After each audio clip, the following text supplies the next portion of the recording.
All right, guys, this is chapter 14, Endocrine System Diseases and Disorders. This is one of the chapters that I find a little bit more interesting, so hopefully you will too. Anatomy and physiology.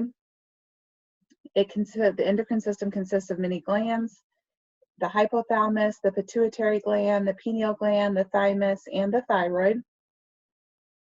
There's a visual for those of you who are more visual learners. It also includes the testes in men and the ovaries in women. These are just some different hormones that the endocrine gland or the endocrine system controls. As you can see, there are a lot. Look up there under pineal gland, melatonin. A lot of people don't know that our body naturally produces melatonin. And that's when the sun goes down, our body starts to release melatonin, kind of triggering us to go to sleep. So I always find it interesting when people tell me they're allergic to melatonin. The endocrine system consists of many glands. We talked about that. The islets of Langerhorn and the pancreas are part of the endocrine system. Each gland is unique. That has a negative feedback system that controls the amount of hormones that are secreted.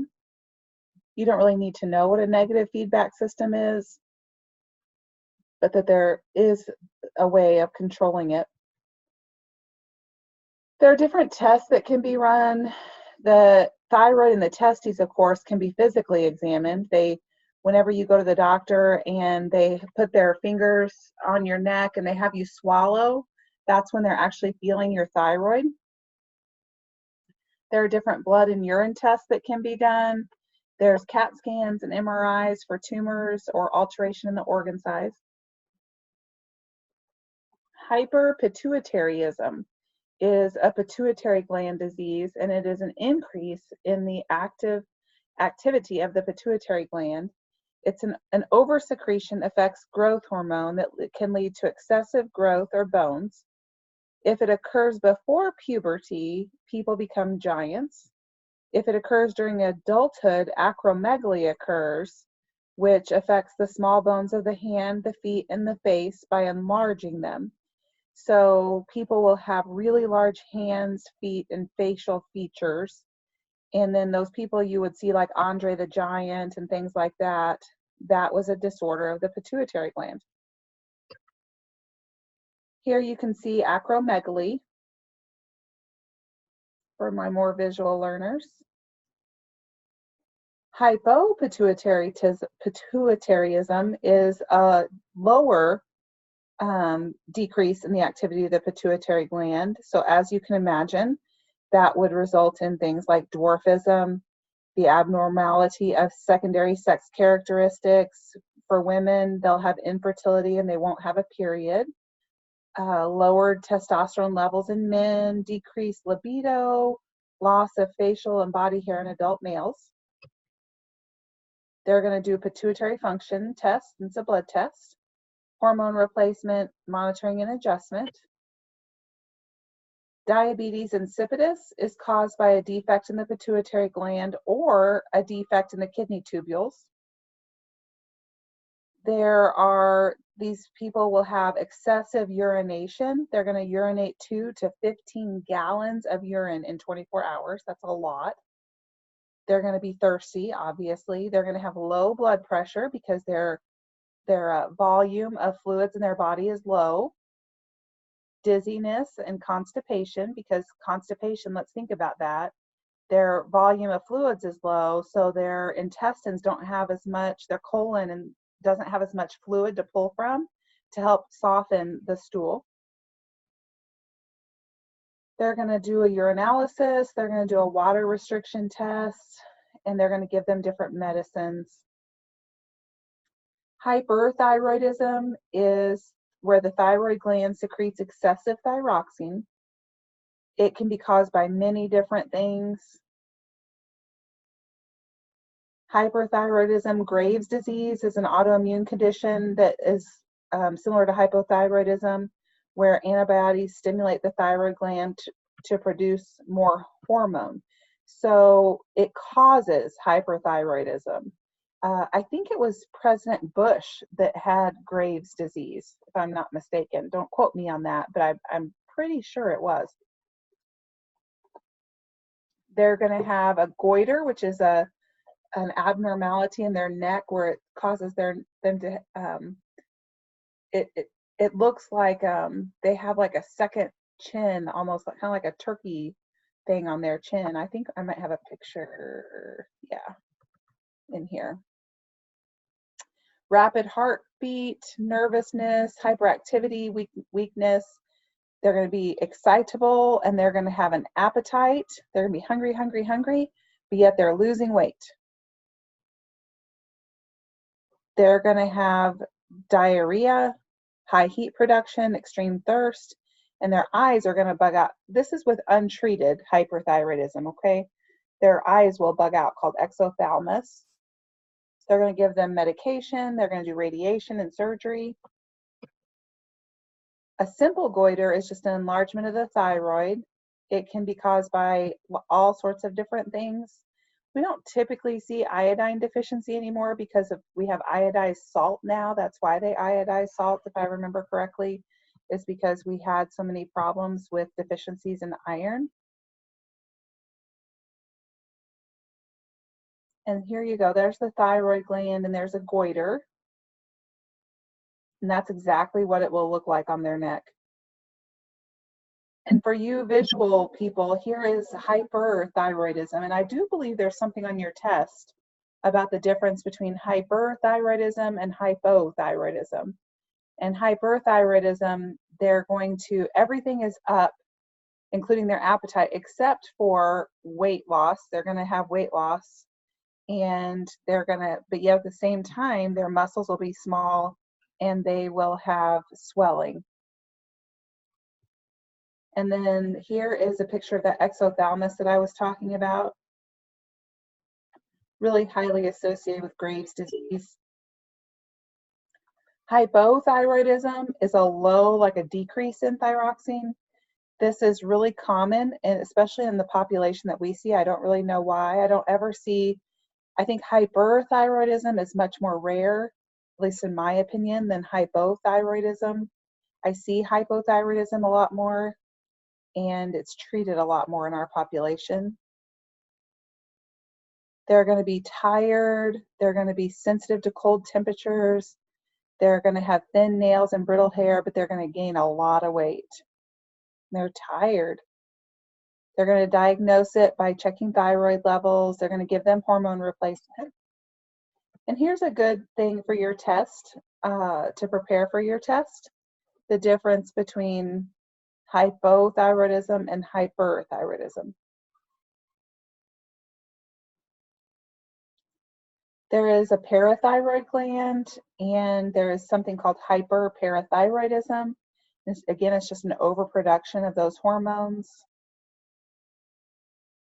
Hypo is an underproduction of those thyroids, or those hormones, and this can lead to low blood calcium. And our calcium levels, we don't want to get low. And so that can cause all sorts of problems. And the tetany, or that irritability of muscles, the muscles will tense up and almost become constricted. It's actually the Chvostek's and Trousseau sign there. If you would like to, you're not tested over it, but if you're interested, you can look it up, and it's actually very interesting. They're going to give them vitamin D and calcium. The adrenal glands, you don't really need to know anything, especially for the exam on this. They do secrete mineral corticoids, glucocorticoids, and your sex hormones. Cortisone, I don't think there's anything on your exam about that, but if you do remember, they do use that to treat inflammatory disease. So they'll give people like cortisone injections in their joints sometimes, and sometimes in like painful areas in their feet, in their back. They'll give cortisone steroid injections to decrease the inflammation, but you don't want to use them long term. Here are some side effects. When I was younger, we had a lady in our church that had this. I think she had some sort of autoimmune disease, and she was on long-term steroids for that, and her face looked just like that. It's called a moon face.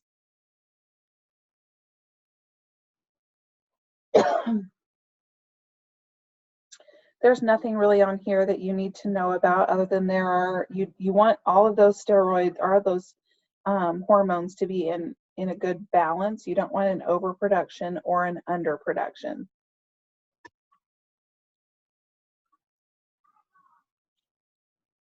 All right, your pancreas is both an exocrine and an endocrine gland. You don't really need to know that, but it serves many functions. You do need to know that.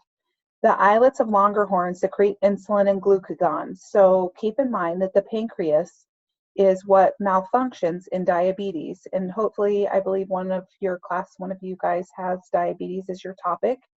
And the islets of Langerhans is what is deficient there. And they're just now, I think within the last probably 3 to 5 years, trying to do transplants of the islets of Langerhans to see if that helps with diabetes. The insulin lowers blood sugar, glucagon increases blood sugar, and sugar or glucose are our primary source of energy for all of our tissue cells. So we do need sugar. Here's a video to watch of diabetes. All right, diabetes mellitus is commonly known as diabetes. It's the most common major disease of this system. It affects carbohydrate and sugar utilization, and it has many different symptoms, but the triad that's most commonly associated is polydipsia, polyuria, and polyphagia is what they call it. I don't have that on here, but essentially what it is they're very hungry, very thirsty, and they're peeing all the time.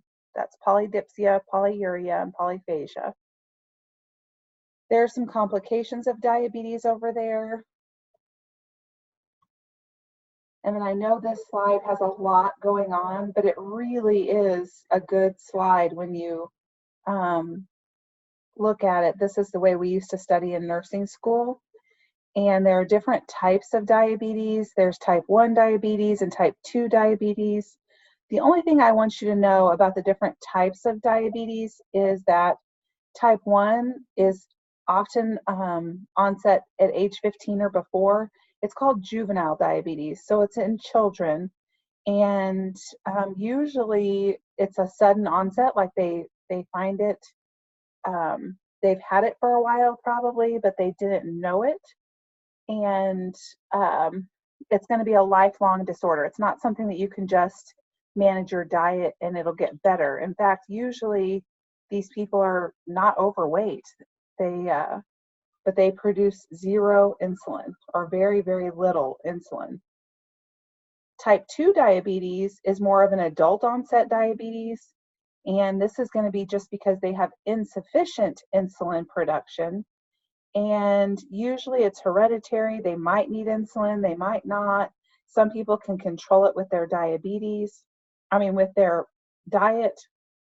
And then keep in mind that there's also gestational diabetes. This is only during pregnancy, goes away after the pregnancy, after your baby is born. It may not reoccur.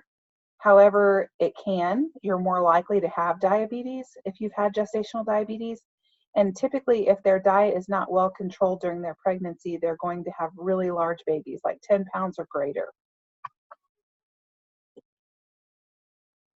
All right, we kind of went over this all with that previous slide.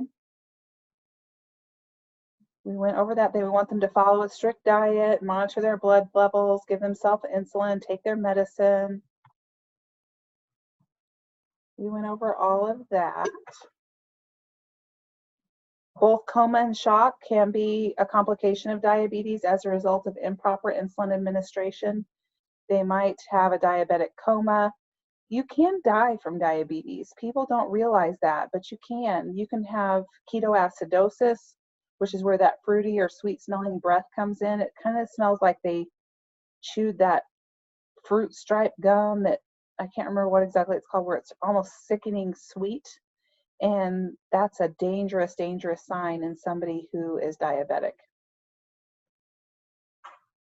Diabetic shock is something that can progress very rapidly. It's due to too much insulin or not enough carbohydrates. They're going to sweat, they're going to be lightheaded, they're going to shake, and then they're going to be confused, and they're going to eventually go into a coma. It is a medical emergency. Some other complications is they can have atherosclerosis, which is a buildup of plaque in their arteries. Diabetic retinopathy, they can have problems with their vision, kidney damage. They also can have poor wound healing. Hopefully whoever has this topic will talk about that a little bit, but they need very good foot care, because if they step on a rock, they might not be able to feel it due to neuropathy in their feet.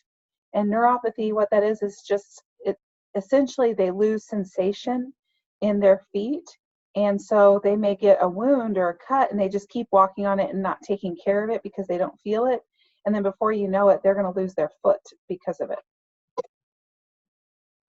We talked about gestational diabetes. It can be controlled with medication, diet, and exercise.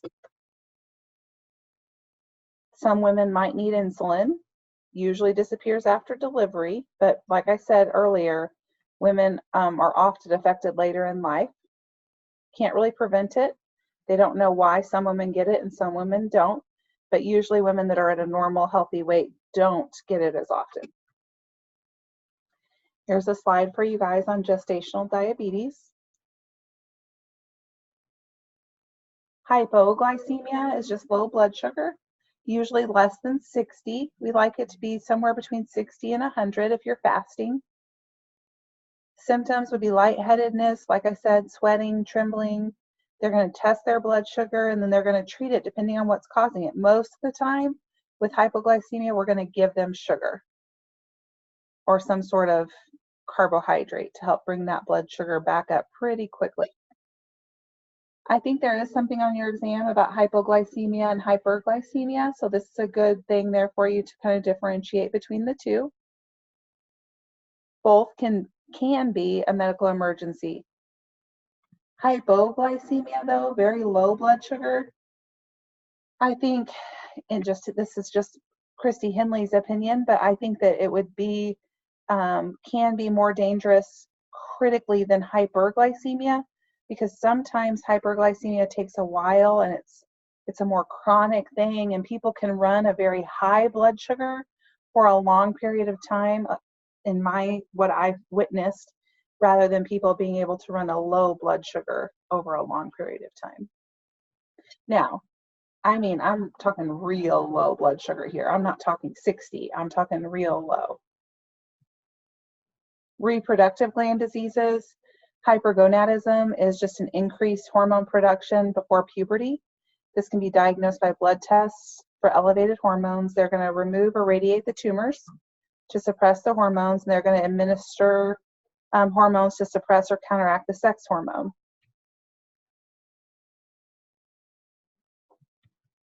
So here's Klinefelter syndrome and Turner syndrome. These are all associated with this chapter, and you can kind of see here what happens in men and women when they have these. And usually both of these types are going to have fertility issues.